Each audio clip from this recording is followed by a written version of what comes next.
beautiful people, and welcome to my channel. My name is Jennifer Diamond and I live a whole food plant exclusive, SOFAs free, gluten-free lifestyle for health and well-being. And today I thought I would bring you along while I make some dinner for us, but you could make this anytime. It's a potato butternut skillet.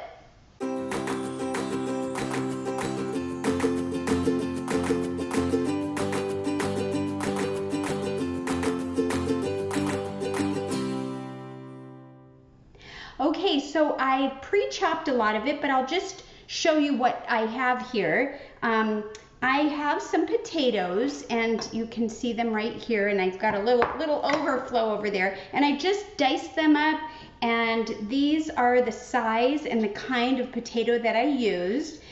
These are like a Yukon Gold. It said organic yellow, so these are extras, and we'll use these for something else, but I wanted you to see that. And then I went ahead and chopped up, well, first I peeled and cut the ends of a butternut squash, cut it down the middle, and scooped out the little bit of seeds that I will roast just by themselves, or maybe with a little garlic or onion salt, or onion powder, and then just chopped them up. So here are the butternut squash pieces. I'll show you.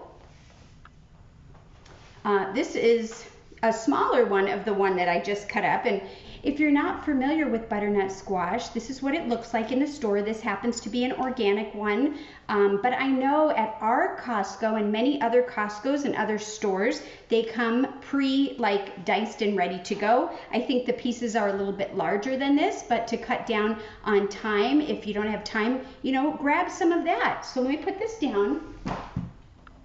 And then we have some chopped onion, which I just diced up, and it was a sweet onion that I used. You can use any onion. I had half of a purple left, and I had a whole sweet onion, so I went with that. And then we have some spices. I've got thyme right in here, garlic powder, and some smoked Spanish sweet paprika, which is the paprika that I currently have, and some rosemary. And I just recently got this little mortar and pestle. I'm super excited about it because if you've seen some of my other videos, I have this little tiny one that's super cute, but I'm starting to use more spices and it was kind of overflowing. So for rosemary and thyme and things that are a little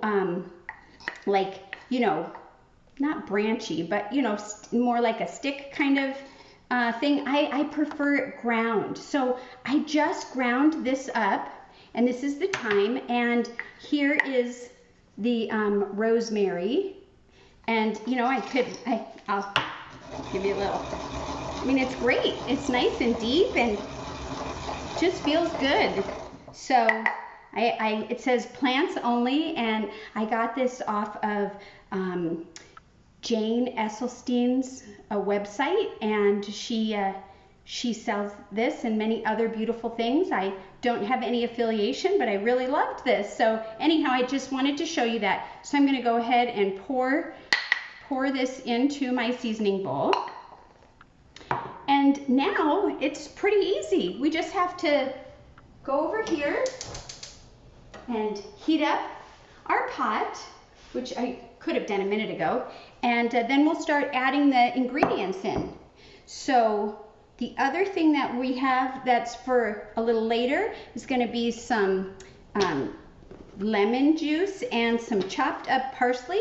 And so I think I'll just take a minute right now while that's heating up and maybe cut up some parsley. So go ahead, if you haven't done it, hit the subscribe button and hit the notification bell so you'll be notified when I go live or post new videos. And if you're enjoying this video, please hit the like button so it will help share with other people who might be looking for content like this. Thank you so much. So I'm just going to grab my knife, and I'm just going to give it a little chop.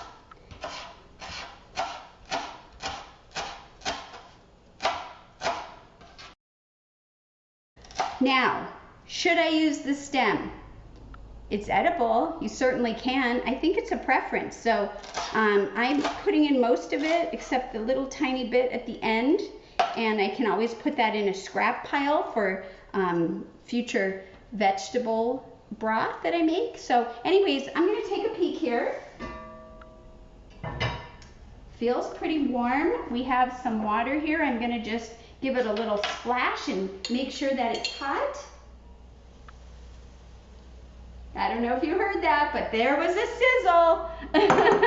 So, okay, the first thing I'm going to do is go ahead and add the onion. Here is the diced onion. And then I'm going to go ahead and throw in the potatoes. Okay, I'm going to throw in the potatoes. And I'm actually doubling this recipe because Todd has decided he would like to join me in this recipe. So I'm doubling it. So if you do the original recipe, it will be a little bit less, half of course, but you can always double the recipe and then go ahead and, you know, have leftovers or freeze it in portions. Now we're adding the butternut squash directly into this pot here. And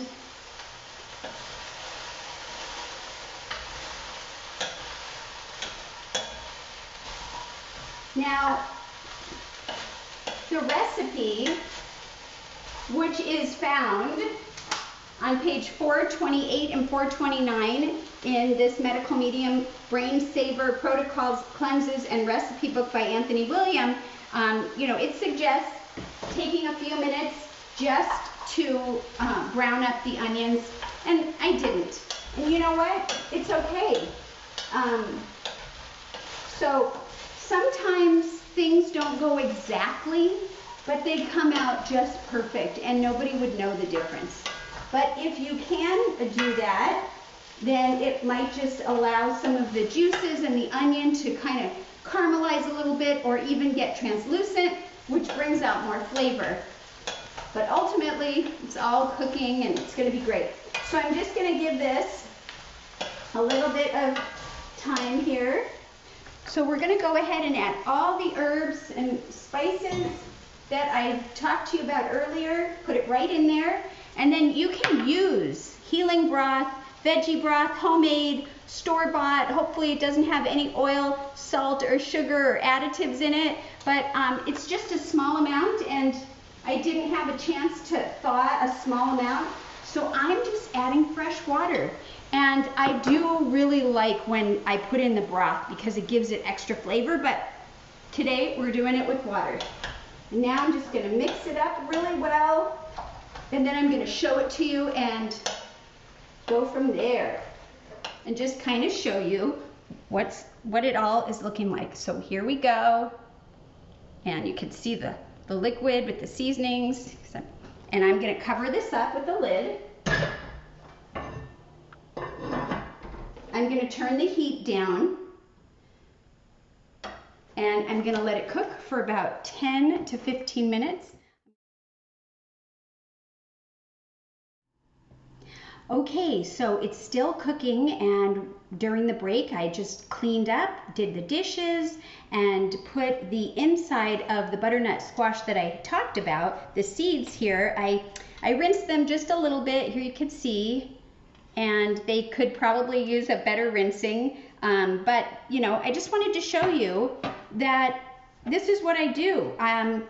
You could leave it plain and let it dry. I have it sitting on a parchment paper overnight, and then once it's dry I could put it in the Breville toaster oven or any kind of oven on a very low heat for, you know, just heat it up maybe to 250 degrees or so, and just take, you know, look at it and just don't let it burn is my point. But, you know, you can also spice it up. And so, for example, I just thought I would show you. Sometimes I use things like onion powder, granulated garlic. Now, garlic tends to burn, so I would even sometimes maybe put this on the last little minute or so. But turmeric, great. You can do Galaxy Dust. This is a product from Well Your World, and it's really great. You can do Benson's Table Tasty. You can do red pepper flakes.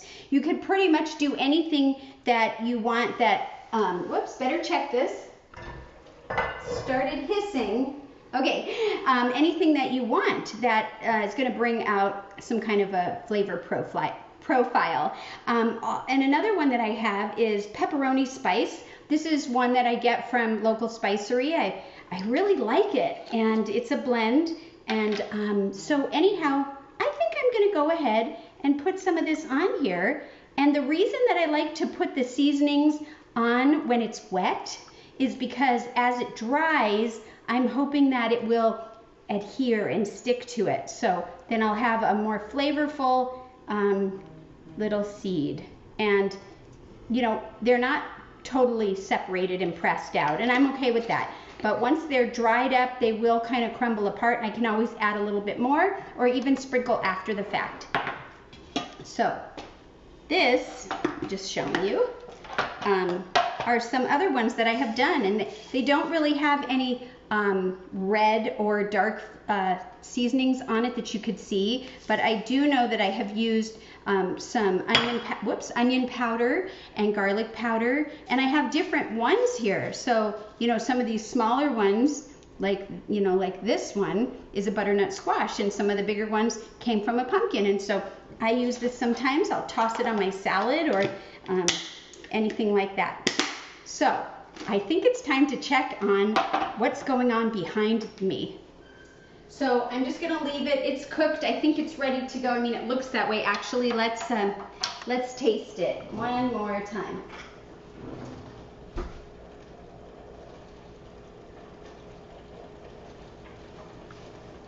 Let's see.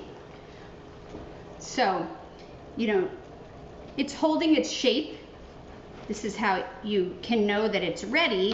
It's holding its shape, right? It's not smashed, but at the same time, it can easily be cut, and that's what we're looking for. Yeah, this is done. Oh, it tastes very good. Even so far, and it's not really done, but the butternut squash has a very kind of a sweet undertone, and it really blends well with the potatoes, so I really like that.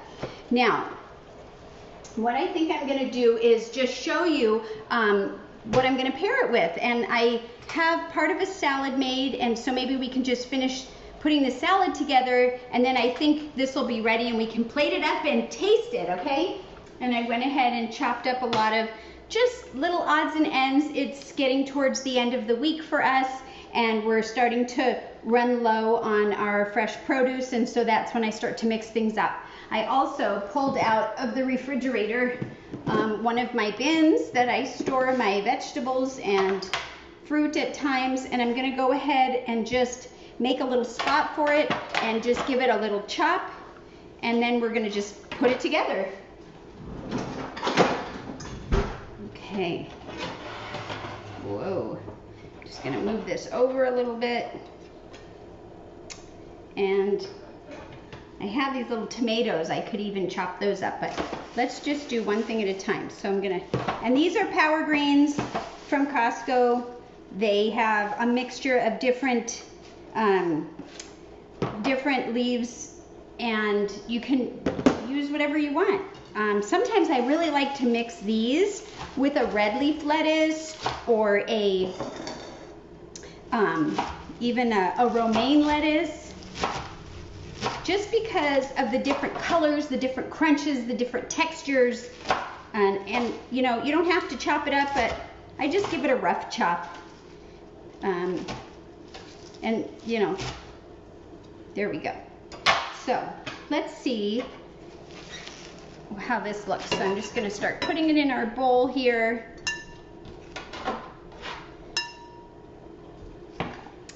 So we've got the lettuce mix, and we're going to go ahead, and I have some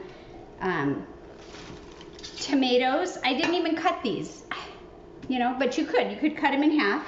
And I've got cucumber, green scallion onion, and we have some sugar snap peas, that's all the stuff that I'm putting in here. And here's some nice carrots. And I only used half of the cucumber. Maybe tomorrow I'll want to use the other half for something else. And then, you know, I have a raw beet. And I do like cooked beets, but I also like raw beets. So I was just going to show you real quickly that I'll just take, you know, one of these graters, put it right over the bowl, and I cut the tip off after I cleaned it and just shred it a little bit. And, you know, sometimes that might be hard. Actually, that is hard, so I'm going to just do it here instead. Now, beets come in different colors. There's golden beets, there's red beets. The beets that are dark, of course, can stain. You can use kitchen gloves. But I just thought, you know, why not? So I'm gonna go ahead and, wow, look at that beautiful red color. Woo! Love, love, love the rainbow. The rainbow of color. And I'm gonna go ahead and put my hand in there, my bare hand. And now I'm gonna just rinse things off. You know, when I first started eating this way, I wasn't really familiar with a lot of the vegetables that I eat now. And beets, never had them growing up. So when I first started tasting beets, you know, I didn't really like them. They were cooked and they seemed mushy and I don't know. So how I progressed is I actually started doing this, shredding them raw, and I realized I like them shredded raw. And you know what, if I had thought about it, I could have shredded the carrots. That would have been really nice. But anyways, let me move this out of the way. I'm gonna give this a little, whoops, I'm gonna give the salad a little stir, and you know, that'll be ready. Now, what kind of dressing? I didn't make a dressing. I'll probably just use some lime or lemon, and I might put some seasonings. We could even put some of these that are here. You can put some garlic and turmeric, and I might put some, I might even put like a little date syrup, or better yet, balsamic vinegar. And sometimes I even add fruit. But regardless of what you want to use, just make sure that it's something that is, you know, oil, sugar, and salt free if you are trying to experiment with that. One last thing before we plate is I have some of these. These were water sauteed, just with a tiny bit. Mostly they were dried, actually. These are mushrooms that I had sauteed with garlic and onion, and when I plate it, I'm gonna throw these in my salad or on the hash. So anyways, let's take a look at the superstar of the day and plate it. Here we go, look at this. There it is. I'm gonna bring this, stir it up. Let me see if I can move this a little closer. I don't know if it will. It won't, because this is pretty heavy, but hopefully you can see that. And there is still a little bit of broth, but not that much. It's really nice. So I'm gonna go ahead and put some lemon juice in it and stir that up nicely. That should give it a nice flavor. All right, yum. Okay. And now I'm gonna go ahead and plate this so we can enjoy our meal. So I think what I'll do is start with the salad, and I'm gonna just, you know, you can do a 50-50 plate if you're familiar with that. What does that mean? That means 50% of your plate has vegetables and 50% of your plate has starches, and so that would be our potato. And some people, you know, just use that when they're starting out, kind of to help them figure out, you know, how much of what I should eat. And there are no rules, right? But the only rule that that I put on for myself, if you want to call it that, is I want to bring in high greens and vegetables and fruits, but I want to bring in enough starches to be satiated, satisfied, and get my energy. That's it. That's the whole thing. So, okay, now I'm going to go ahead. Oh, this looks so good. And plate this. Yum, yum, yum. And then I'm going to add some of our parsley right on top. Wow, that looks pretty. And I'm going to also put some of the mushrooms on here.